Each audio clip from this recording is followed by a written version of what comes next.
이번 명절 때 속초를 다녀왔습니다. 속초 가는데 7시간, 오는데 6시간 걸렸어요. 굉장히 피로했고요. 가다 서다를 반복을 했습니다. 이 가다 서다를 반복할 때 사고가 많이 나는 거예요. 잘 생각해 보면요, 사고라는 게요, 막 고속으로 막 질주할 때 물론 사고 나죠. 큰 사고가 나죠. 그때는 정말 위험한데, 사실 우리가 확률적으로 접촉사고가 제일 많아요. 이때는 주로 서행할 때, 가다 서다를 반복할 때, 뭐 또는 이제 교차로에서 아니면 이면도로에서 이때 사고가 많이 나는 거잖아요. 평소에 일반 도로에서 운전할 때는 피로감이라는 게 별로 없지만, 막 이렇게 장시간을 운행하다 보면 온몸이 힘들고 또 졸립습니다. 그래서 안전사고가 나기 마련이에요. 저도 오다가 어디 터널에서 이렇게 추돌 사고가 나서 엄청 막히더라고요. 그분들이 무슨 운전을 못해서 사고가 났겠습니까? 물론 그럴 수도 있지만, 아마도 뭐 졸음 또는 이런 어떤 피로감이 합쳐졌기 때문에 차가 서행하는데도 불구하고 그냥 박는 거예요. 여러분들 아시다시피 그냥 저속에서 가다 서다를 반복할 때 사고가 많이 나는 것 같아요. 여러분들도 그런 경험 있지 않으십니까? 저도 예전에 그냥 아주 천천히 가다 그냥 앞차를 살짝 박은 적이 있었거든요. 그런 겁니다, 원래. 그래서 이 피로감이라는 게 진짜 이 사고의 원인이에요. 그러니까 백날 내가 뭐 운전을 잘하고 뭐 안전 뭐 수칙을 지킨다고 해봤자 그때 사고가 나는 겁니다. 그러니까 사고라는 게 참 위험한 거죠. 그러니까 내가 정신이 빠릿빠릿하고 지각력이 좋고 판단력이 좋을 때는 사고 잘 안 납니다만, 언제냐, 굉장히 뭔가 이 졸립고 졸음운전, 그리고 뭔가 피로할 때, 이럴 때 사고가 나는 거거든요.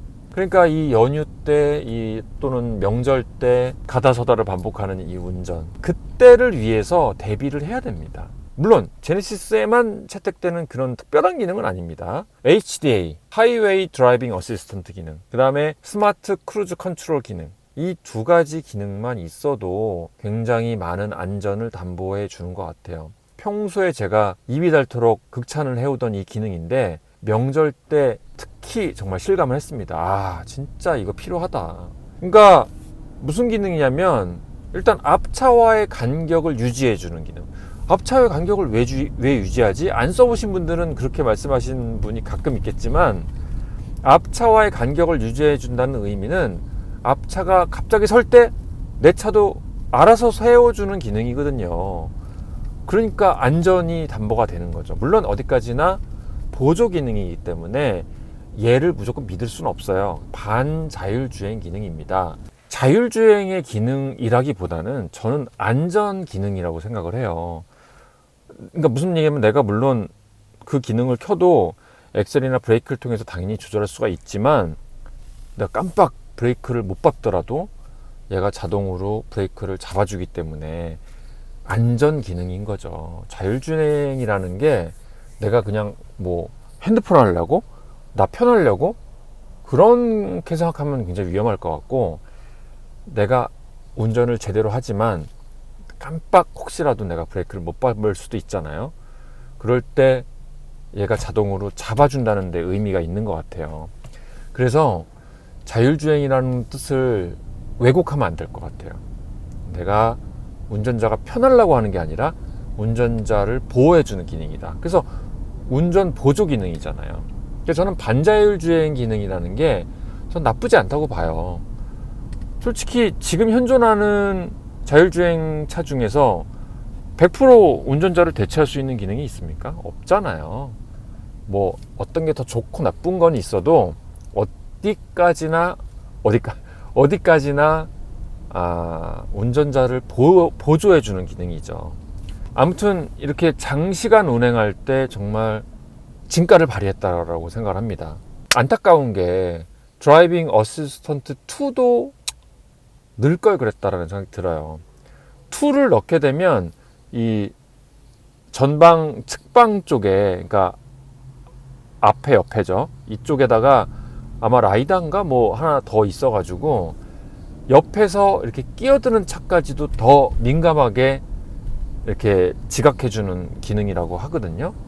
그 기능은 저는 없죠. 왜냐면 저는 원만 넣었으니까. 그래서 만약에 1년 전으로 돌아간다면 어시스턴트 2 기능도 넣을 걸, 그런 살짝 후회가 좀 듭니다. 그러니까 옛날부터 옵션은 무조건 많이 넣을수록 좋다라고 하는 게 뭐 당연한 얘기지만, 네, 안전과 관련된 거, 무슨 썬루프라든가 무슨 휠을 바꾼다든가 이런 거는 뭐 개인의 호불호가 있겠습니다만, 그런 거는 뭐 안 넣더라도 이런 안전과 관련된 기능들은 가급적이면 넣는 게 좋지 않을까라는 생각이 듭니다. 그래서 조금만 더 말씀드리자면은 간격 유지해 주는 것도 있었고, 또 이렇게 왜 고속도로 또 가끔 가다 국도로 빠질 수도 있고, 또 같은 고속도로를 할지라도 이게 갈아타다 보면은 어디는 100km, 어디는 110km 이렇게 바뀌잖아요. 그런 것도 내비게이션과 연동된 크루즈 기능이 있기 때문에 그 속도마저도 자동으로 얘가 유지를 해줍니다. 그래서 왜 속도계 이렇게 딱지 끊을까봐 걱정되잖아요. 속도 제한, 그런 것들도 미연에 방지를 해주기 때문에 굉장히 심적으로 안심이 되죠. 그래서 크루즈 버튼을 누르면 이제 고속도로로 들어가게 되면 자동으로 HDA가 작동을 하게 됩니다. 그래서 제가 지금까지 말씀드린 주요 기능들, 뭐 간격 유지, 또 속도 유지, 또 앞차와의 간격 유지, 심지어는 이 차선 유지 기능까지, 차선 유지 기능 버튼이 또 따로 있거든요. 이거를 누르게 되면 이제 완벽하진 않죠. 완벽한, 아무튼 이 보조 기능으로서의 반자율 주행이 실현되는 거죠.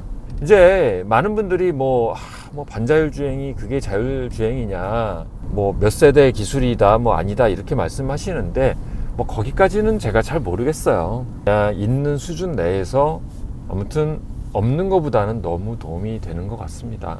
확실히 이 반자율 주행 기능, 뭐 테슬라처럼 뭐 엄청난 뭐 오토파일럿 기능, 엄청난 기능은 아닐지라도 모르겠어요. 저는 뭐 그 기능과 비슷하다고 말하면 욕먹나요? 하여튼 나름대로 저는 굉장히 편리했다.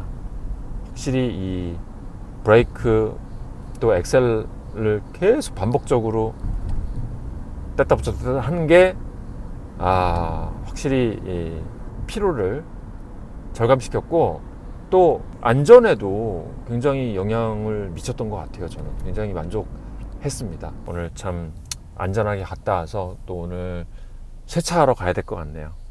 여러분들 또 다음 시간에 재밌는 내용으로 영상 올려드리겠습니다.